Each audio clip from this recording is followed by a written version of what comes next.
Subscribe कीजिए एडुजोस channel को और प्रेस कीजिए बेल आइकन को ताकि सभी वीडियो की नोटिफिकेशन मिल सके। Welcome to एडुजोस। एडुजोस में आप सभी लोगों का स्वागत है। देखिए 20 अगस्त 2017 को जो एसएससी सीजीएल का परीक्षा हुआ है उसमें जो क्वेश्चन फर्स्ट शिफ्ट में क्वेश्चन पूछा गया मैथ्स का, वो यहाँ पे हम आपको बताते हैं। 4-5 क्वेश्चन है जो हम आपको बताएंगे, जो काफ़ी इंपॉर्टेंट क्वेश्चन पूछा गया। देखिए ये अलजेब्रा का क्वेश्चन पूछा गया, वही क्वेश्चन जो बार बार पूछा जाता है। ए प्लस बी की वैल्यू दी हुई होती है, ए बी की वैल्यू दी होती है और पूछा जाता है a cube plus b cube की वैल्यू क्या है।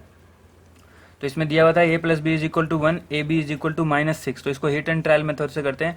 ए की वैल्यू 3 मान लिया और बी की वैल्यू -2 मान लिया, तो इससे ए की वैल्यू निकल जाती है। ए प्लस बी की वैल्यू करेंगे तो 3 और 2 को दोनों को अगर जोड़ते हैं 3 और -2 को, तो आपके पास 1 वैल्यू हो जाती है जो इसको सेटिस्फाई कर देता है। उसके बाद ए बी है, ए बी को अगर इसको आप मल्टीप्लाई करेंगे 3 दूना 6 होता है और ये माइनस के साइन के साथ ये -6 हो जाता है।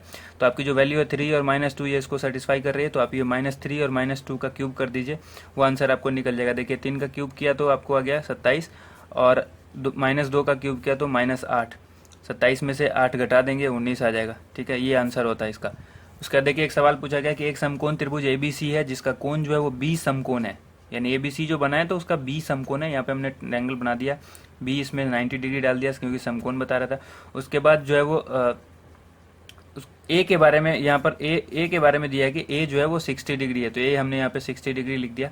उसके बाद देखिए पूछा गया कि सेक एंगल सी की वैल्यू निकालनी है। सेक एंगल सी, ये जो ए सी बी है इसकी वैल्यू सेक में निकालनी है।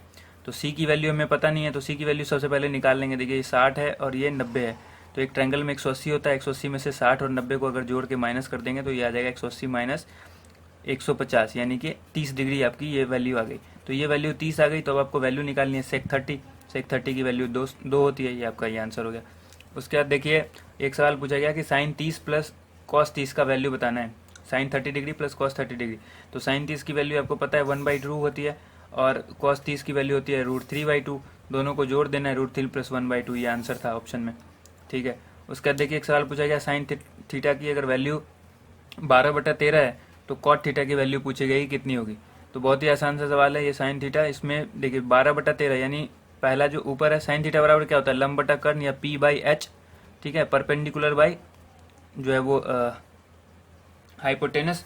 तो अब देखिए लंब यहाँ पे दिया हुआ है, कर्ण दिया हुआ है 12-13। आपको आधार निकाल लेंगे तो आपको कॉट थीटा की वैल्यू पता लग जाएगी। आधार निकालने के लिए क्या करेंगे, आधार निकालने के लिए फॉर्मूला होता है, जो हाइपोटेनस वाला जो फॉर्मूला होता है वो होता है, देखिए ये √13 का स्क्वायर किया यानी कर्ण का स्क्वायर माइनस और ये कि लंब का स्क्वायर कर दिया, तो ये 13 का स्क्वायर किया तो 169 और ये 144, दोनों को माइनस किया 25 आया।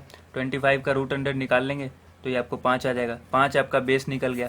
अब बेस आपका 5 आ गया, लंब आपका यहाँ पे 12 है, आधार आपका 13 है, 3 वैल्यू निकल गई। अब पूछा है कॉट थीटा, तो कॉट थीटा बराबर होता है p/b/p यानी बेस बाई परपेंडिकुलर यानी आधार बटा लंब, तो 5/12 इसका आंसर होता है।